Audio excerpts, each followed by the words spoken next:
নবীর দহিত্র হযরতে সৈয়দনা ইমামে হুসাইন রাদিয়াল্লাহু তাআলা আনহু অত্যন্ত খোদাভীরু, নেককার, পরহেজগার, সত্যবাদী, ন্যায়পরায়ণ, নিষ্ঠাবান ও মর্যাদাবান ব্যক্তি ছিলেন।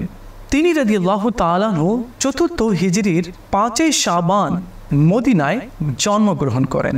তার বরকতময় জন্ম ছিল কারামতপূর্ণ, যেমনটি হযরতে সৈয়দনা আব্দুর রহমান জামি রহমতুল্লাহি তাআলা আলাইহি বলেন, হযরতে সৈয়দনা ইয়াহিয়া আলাইহিস সালাম ও হযরতে সৈয়দনা ইমামে হুসাইন রাদিয়াল্লাহু তাআলা আনহু ব্যতীত 6 মাস গর্ভে কোনো শিশুই ভূমিষ্ঠ হওয়ার পর জীবিত থাকার কোনো নজিরই পাওয়া যায় না। তার জন্মের পর প্রিয় নবী সাল্লাল্লাহু আলাইহি ওয়াসাল্লাম তার ডান কানে আজান দেন আর বাম কানে তাকবীর পাঠ করেন। অতঃপর তাহরিক তথা মুখ মুবারকের চিবানো খেজুরের বরকতময় নির্যাস তার মুখে তুলে দোয়া দিয়ে ধন্য করলেন। 7ম দিনে তার নাম রাখলেন হুসাইন।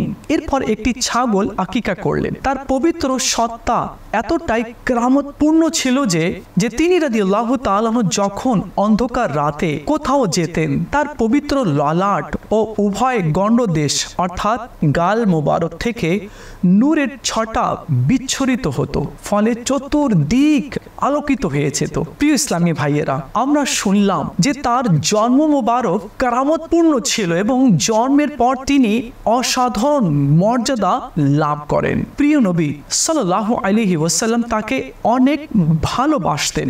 হাদিসে পাকে আল্লাহ নবী সাল্লাল্লাহু আলাইহি ওয়াসাল্লাম স্বয়ং ইমাম হুসাইন রাদিয়াল্লাহু তাআলা আনহুকে ভালোবাসার নির্দেশ দিয়েছেন।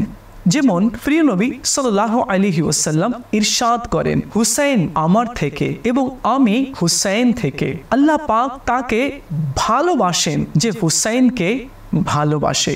নবী সাল্লাল্লাহু আলাইহি ওয়াসাল্লামের দহিত্র হযরতে সৈয়দনা ইমামে হুসাইন রাদিয়াল্লাহু তাআলা আনহু ইসলামের পতাকা সমুন্নত রাখতে বহু আত্মত্যাগ ও হাজারো কষ্ট সহ্য করেছেন, যা ইসলামী গৌরব ও আত্মত্যাগের এক অনন্য কালজয়ী গাথা হয়ে আছে, আর যা মুসলমানের স্মৃতি থেকে কোনো দিনেই সরে যাবে না।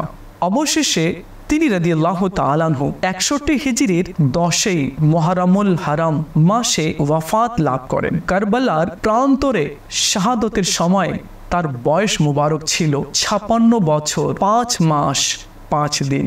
আল্লাহ তাআলা আমাদের সকলকে ইমামে হুসাইন রাদিয়াল্লাহু তাআলা আনহুর গোলাম হিসাবে কবুল করুন। আল্লাহ পাকের রহমত তার প্রতি অঝোর ধারায় বর্ষিত হোক আর তার সদকায় আমাদের গুনাহ ক্ষমা হোক। আমিন।